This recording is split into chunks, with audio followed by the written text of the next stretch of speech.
Yes, 2026 is the year of repair. So, why repair and what are we repairing? Well, and also, why is 2026 going to be a huge challenge? Not only is it a time to repair, but like any kind of repair, if you don't repair it, it gets worse, it breaks down more. So, these are challenges that we're needing to repair. And again, it's a great opportunity to make a breakthrough. And there are three crucial comeback shifts that are necessary for this repair. They're related to Saturn, Jupiter, and the nodes, which I'm going to be talking about, their shifts later. And also the concept of Flotsam and Jetsam. What is the Flotsam and Jetsam?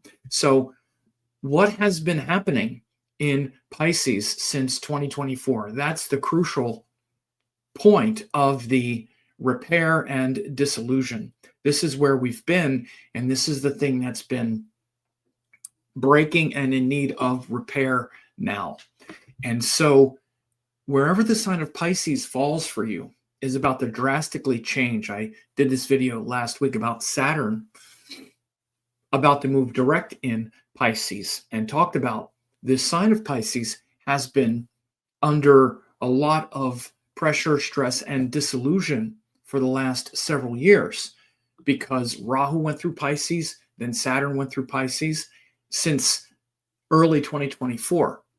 So again, this nature of Pisces and that sign is about to drastically change for the better if you can enact these repairs in 2026. So again, it's like stepping stones across the changing waters. This is what and how I described it last week in an up where Pisces has to do with this like escapism, surrender, confusion, where things naturally dissolve because we want to kind of surrender and let go, where we feel kind of used up, we feel kind of over it with the Pisces area of life. And again, everyone has it somewhere in their chart. Some people have more planets there, some people don't have any planets there, but the influence is still there. When Rahu started going through it in 2024, that aspect of life started to get that confusing, what are we doing here? Nature started to get very magnified. Then Saturn went in at the, in the early spring. And in fact, Saturn and Rahu crossed in early Pisces, and Saturn has been there since then.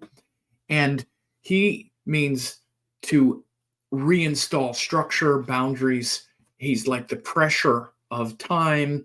He asserts boundaries and wants us to really concentrate on things so that we don't waste time, so that we get the most out of time. So this is why he's the one really driving this 2026 year of repair as much as anything, right? Because again, he's now going to be set up in Pisces for the next couple years.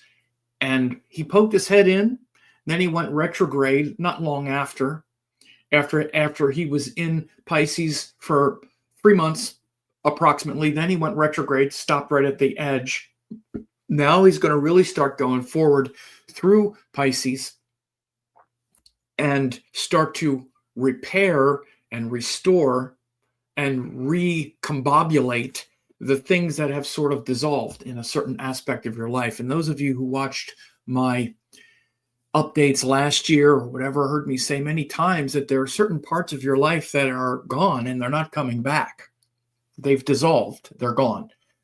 There's a changing landscape that I was talking about it last year. Like you better start getting resolved to this and resigned to the aspect or the concept that certain things are gone and they're not coming back.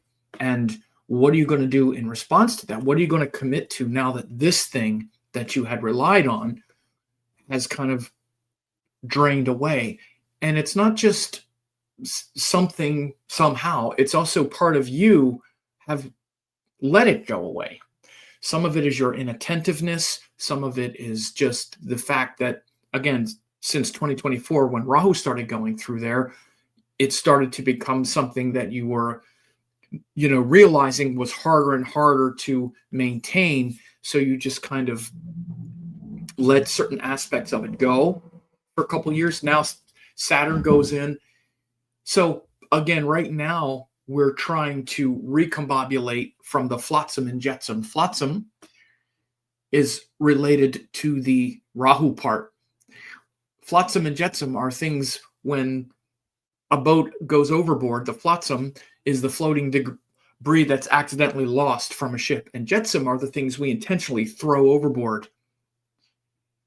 So some things float, some things get jettisoned, and Rahu is very much related to the flotsam and Saturn to the jetsam, the things that we have had to throw overboard because we realize that we can't maintain all of it. So again, I'm going to talk about these three crucial comeback shifts that are coming up with Saturn, Jupiter, and Rahu in a second.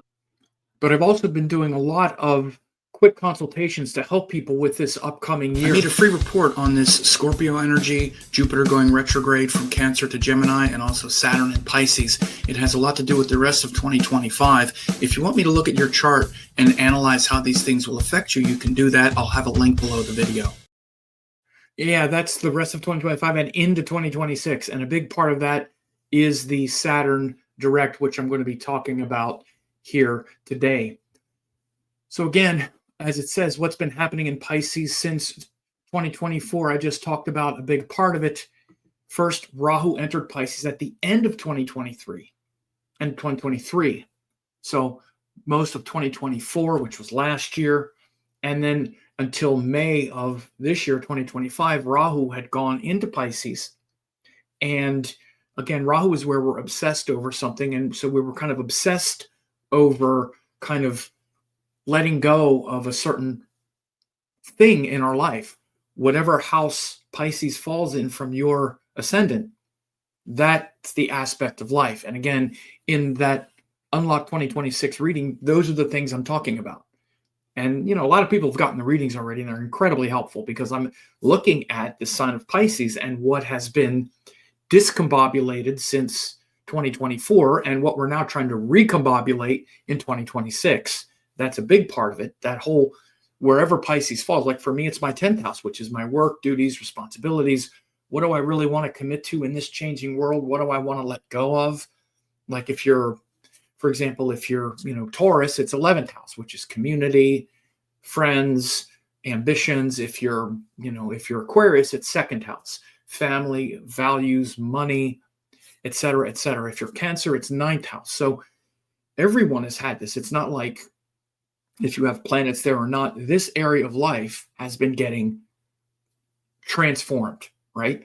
So it started at the end of 2023, but mostly 2024, we really felt it with Rahu going through Pisces, saying, what are you ready to let go of, right? What do you feel like it's kind of worn out? It's time here, right? And so we were obsessed with that. And then, again, Rahu accelerated the dissolving aspect of Pisces to want to dissolve our attachment to everything here on Earth, leading to a certain part of our life floating away. Again, that's the flotsam. Saturn entered Pisces in April 2025, right? So then Saturn entered end of March, but basically April. Then Saturn was there at the end of in April 2025. Well, Rahu was also still there and they crossed. So again, Saturn in Pisces has been trying to stabilize that area of life because Saturn wants to stabilize things. Again, Rahu is just kind of obsessed over whatever's going on, but Saturn wants to stabilize. Both of them are stressful energies. It said that Rahu feels like Saturn. It says Rahu does like Saturn, but it's mostly that it feels like Saturn. Rahu is our imagined fears of things, and Saturn has to do with our tangible fears, like our money, our future, our commitment, our health. So Saturn has been trying to stabilize that area of life. That's why I've been using all of those metaphors about the stepping stones on the ocean and things like that. This whole Pisces, Saturn and Pisces, stepping stones across the ocean thing is very much a Saturn in Pisces because Saturn is the stepping stones. Pisces is like the water. So again, it's a tricky sort of alignment, right? Stepping stones across the changing waters. Oh, I had it on the slide already, right? So it was already there. So again, this is the Flotsam and Jetsam. So these three crucial comeback shifts are big because, again, we've lost a certain part of our life that we're trying to get back and trying to repair. So why repair, and what are we repairing? Again, the Pisces area of life based on that house. As I said, if you're Taurus person, Pisces is your 11th house. If you're Cancer, Pisces is your 9th house. Doesn't matter if you have planets there or not. That's the area of life that's been discombobulated with the Flotsam and Jetsam there. So again, number one shift is Saturn moving direct. So again, in 2026, as we're here at the end, Saturn is going to start moving direct now, and he's going to start recombobulating and repairing what's left of that aspect of your life. Now, again, understand something. When I say what's left of it, it doesn't mean that the things that have gone are bad. In many ways, you let them go. You let a lot of it go. When Rahu went through there, and you started to feel the stress and anxiety about that thing, you then also just were like, yeah, you know what? This is a lot of attachment, and maybe I'll just kind of let all that go. So Rahu in Pisces, especially through 2024 and the beginning of this year, 2025, through like around May, was really just kind of somewhat apathetic, like letting a lot of stuff go, like, okay, I'm kind of over this and I'm ready to just let it go, right? Again, then Saturn comes back and goes, wait a minute, I still want things here. There's still stuff, there's still karma to, things to learn, actions to perform, benefits, and all of that kind of stuff. So Saturn going through that area of life is now trying to reconstitute it, right? And so that Saturn direct in Pisces is a huge thing. Then Jupiter in Cancer, half the year, and Gemini the other half of the year in 2026, right? So, Jupiter's going back into Gemini now, and then he's going to be in Gemini till like literally the very end of June, right? So like basically half the year he's in Gemini, then the second half of the year he's in Cancer. So these two signs, Gemini and Cancer, wherever they are in your life, are very important. And again, you've been reconstituting these areas of life as well, because Jupiter went through Gemini. Whatever house that falls in has been a place where there's been expansion, guru's grace, wisdom flowing. But then he pokes his head in Cancer, then it's trying to bring that into the heart. So things are anchored more in your heart and in your intuition. And it goes back into Gemini where you try to figure it out again. Then it goes back into Cancer again, trying to anchor in the heart. So this thing between the heart and mind, heart and head, and your teachings, going back and forth between what you think about them, how, if they make sense to you, how you can explain and understand your teachings, to the pure devotion of bringing that into your heart so that you're really feeling Guru's grace as a matter of a connection to the heart, not just some intellectual puzzle that you're trying to figure out, which is the Gemini thing. And then Rahu Ketu is in Aquarius until early December. So for the most part, Rahu and Ketu are in the same signs for the whole year. So they're pretty stable all year, and don't really shift. But again, this is a big theme also throughout the year that you're going to need to really help is, where is this sign of Aquarius and where is the sign of Leo? The Aquarius obsession, the Leo kind of rejection, and bringing that together so it's not so kind of twisted up is also very important. So this is why 2026 is the year of repair. It's also going to be a huge challenge. And if you're interested, you can get a quick assessment, have me look at your chart, and, but either way, thanks for watching, and we'll see you soon. I made a free report on this Scorpio energy, Jupiter going retrograde from Cancer to Gemini, and also Saturn and Pisces. It has a lot to do with the rest of 2025. If you want me to look at your chart and analyze how these things will affect you, you can do that. I'll have a link below the video. If you want to take your understanding of life and Vedic astrology to the next level, then check out the crazy discount I have on 3 very popular classes. First, you get the Yoga and Vedic Astrology Masterclass, a full 6-hour weekend seminar course that I taught on Vedic principles. Second is quantum Vedic astrology, where we connect quantum physics, neuroscience, and modern psychology to ancient yogic wisdom. And third is spiritual astrology, where we dive into the qualities of the nakshatras, distant stars. It's a rare chance to get this entire bundle at a massive discount, so check it out.